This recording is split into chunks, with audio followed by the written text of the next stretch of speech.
So the Indiana Fever are facing the Chicago Sky, and they are playing, obviously, in the United Center. There are 20,000 seats. It is going to be one of the most biggest attended WNBA games of all time. I don't know if it's going to be more or less attended, because I think it was 20,000 and something in the Mystics last game of last season, where in fairness, Caitlin Clark played, 15 minutes of that game or something? Caitlin Clark did she even play in the second half?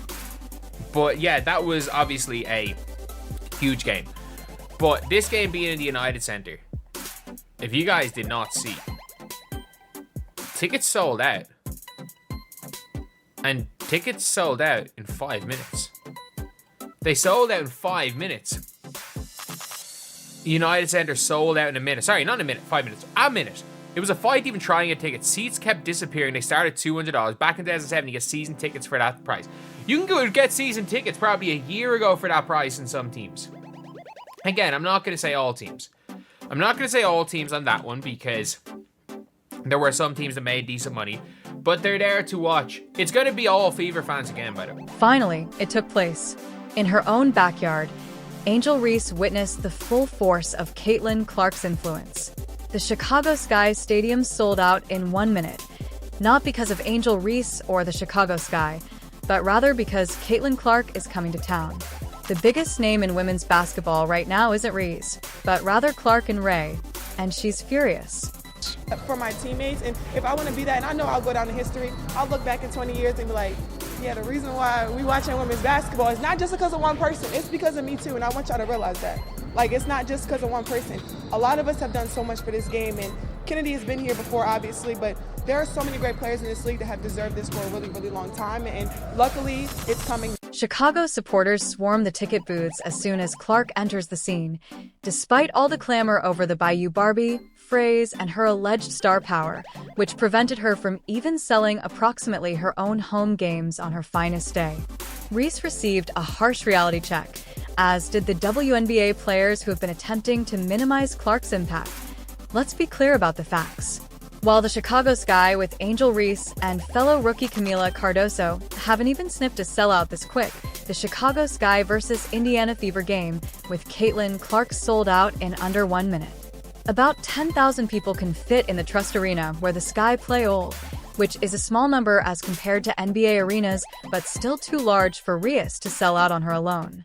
I don't know what Chicago and Angel Reese's hometown crowd are more thrilled to see Clark as their own rookie sensation, the W. Angel Reese. Do you recall when Reese and her camp rejected the notion that Caitlin Clark was more than just the game? Well, this is awkward now because no matter how much the WNBA tries to push a quote diverse multiple star league quote narrative, the numbers don't lie. Clark is the reason women's basketball is important. The explanation for the increase in ratings is Clark. If you thought Angel Reese wasn't happy seeing Clark receive all the attention in college, imagine how she feels now that even her own home team fans care more about Clark than she does. Let's face it, she's probably going to make fun of Clark in an interview or on social media because she can't handle the reality. Clark is the reason Chicago, the city Angel Reese plays for, is packed for this game. Let's stand back for a moment. In the more than 25 years that the WNBA has existed, there has never been this much buzz about a single person. Not Angel Reese, not a Jaw Wilson, not even the entire Chicago Sky. Caitlin Clark, the WNBA draft lottery, had the best television ratings ever. The Indiana Fever schedule was the most watched in history, and tickets were released immediately. Elevate the Chicago Sky. Let's compare that to Angel Reese, where these Fever games sold out in a minute. Even though Reese had several five-star recruits on her team and played for a Hall of Fame coach, and Kim Kai before arriving at LSU, which was already a championship-winning program, she was unable to match Clark's influence.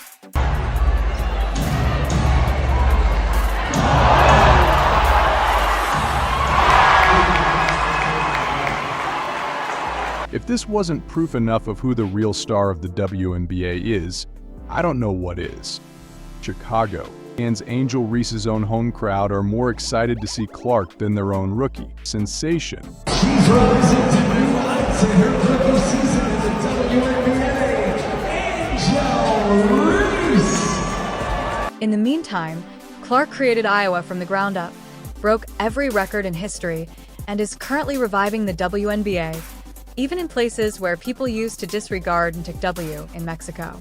Some fans still contend that Angel Reese is as well known as Caitlin Clark, but let's dispel that myth immediately. Clark controls interaction on all platforms. Even in cities without a WNBA team, Clark's games sell out, and the club shirts are flying off the racks.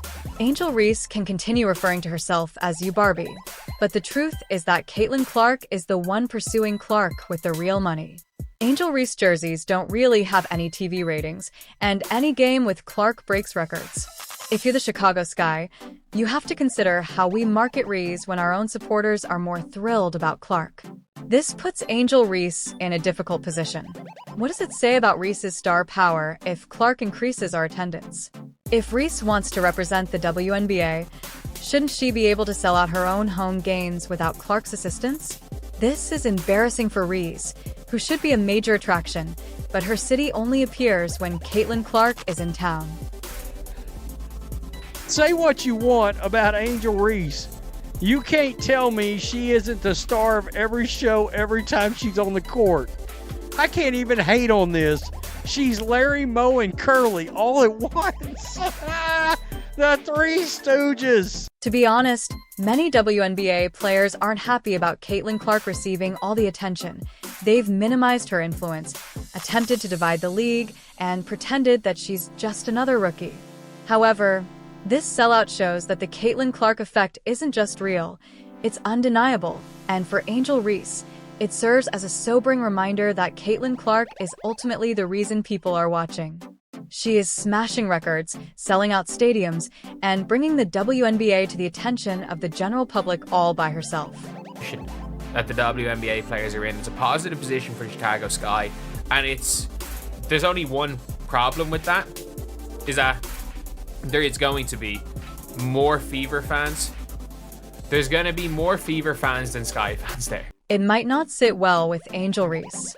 Although other WNBA players may not agree, the numbers show that when EU Chicago Sky fans decided they wanted Caitlin Clark and Angel Reese, she was just another player in Clark's league. The Caitlin Clark effect isn't just controlling WNBA ticket sales, it's also revealing Angel Reese's true lack of star power. It's one thing to not be the biggest draw in your own stadium, but it's quite another when even your own league and your own hand-picked showcase can't produce buzz. Bomb from Caitlin Clark. Not to pick up the second because she got 2 in the first quarter against Connecticut.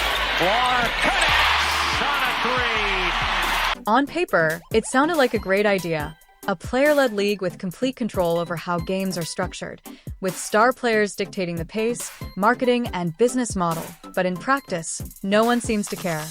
Reese and other WNBA stars created an unmatched offseason basketball league that was meant to showcase the best women's talent outside the WNBA.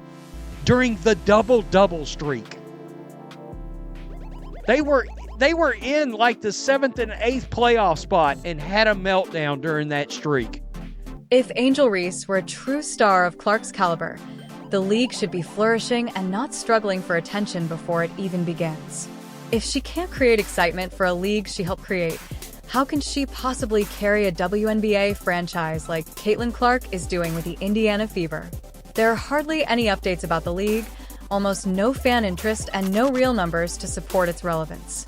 Reese along 2, drills it. Reese is on the left of Banham. Shuffle pass to Allen, who looks for Reese again, but Wheeler's in the way, and the Fever leak out Caitlin Clark. A layup drill for her. Let's go back to the beginning of the 2024 WNBA season. Angel Reese was heavily hyped when she joined the league, having just won a national championship with LSU. She was positioned as the WNBA's next big star, a player who could attract fans and attention. However, as soon as the two players set foot on a WNBA court, their differences became painfully apparent. From the start, Caitlin Clark was the major attraction, selling out stadiums. Angel Reese wasn't as popular during this time, as Clark broke attendance records, led the league in viewers, and attracted new audiences. Reese found it difficult to move the needle. Harrington off the marches. Clark steps into a three. Connecticut, second last in the league in three-point percentage, just under 29%. Clark heaved. As the season progressed and it became evident that Clark was the undisputed biggest name in women's basketball, a new narrative quickly surfaced that attempted to explain her popularity in ways unrelated to basketball. Reese and her supporters used the well-worn defense that the only reason Caitlin Clark is so popular is because white fans support her. This was the talking point that explained why Clark's influence outweighs Reese's, but now that the season has passed, that argument is moot because the difference between their abilities is evident. Or get rebounds that aren't off her own misses. It seems like every time I scroll X, I see 50 of these clips. How the hell can she miss 15 layups a game? The painful reality is that no one in Angel Reese's camp wants to acknowledge that she's simply not that wonderful. If Clark had been an instant creation, she would have faded out by now.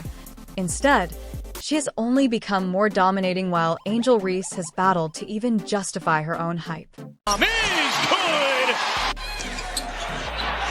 Boston, who also has a 15-5-5 game today. Here's Clark, catch, fire, and connect. Although she's not a horrible player, she lacks the skill necessary to represent the NBA. Even though Reese is a post player who thrives on second-chance opportunities, she routinely misses easy shots, blows point-blank attempts, and wastes offensive possessions. If Reese wants to be compared to Clark, she must at least master the fundamentals first. Take her terrible layup percentage, for example. Caitlin Clark, on the other hand, casually drains threes from the logo like it's nothing. Diamond to Shields. Taking it all the way and goes off the glass. Her first two. Hannah will give it go with Onyenweta. One of these players is a generational talent, while the other is still figuring out how to make a layup. A year ago, there was serious discussion about whether Angel Reese and Caitlin Clark would be the two defining stars of the WNBA's new era. Now that the debate is over, Reese had an advantage thanks to her college championship, her media hype, and her audacious personality. But once she entered the WNBA, she was exposed. And knock it down, and that's the way to push the ball in transition. Oh, they're not gonna waste. 3 and some change left to play here in the first quarter. Caitlin Clark pulls it back. Performance, not race, is what gives Caitlin Clark her star power. She possesses the abilities, stats, highlights, and indisputable influence that make her the WNBA's face. If you like this video, please like, share, and subscribe to our YouTube channel for more updates. Angel Reese is simply another player in Caitlin Clark's league. Keep checking back. Don't let her go on. Don't let her boycott. Don't let her go on strike. No way. We got to keep her in the league now. We got to keep her in Unrivaled. Put her in the NBA. Put her in the NBA. I'd love to see that. I mean, really, come on. Give her NBA money. She's obviously worth it. Oh, dagger straight to my eye. Tell me what you think. Holy shit.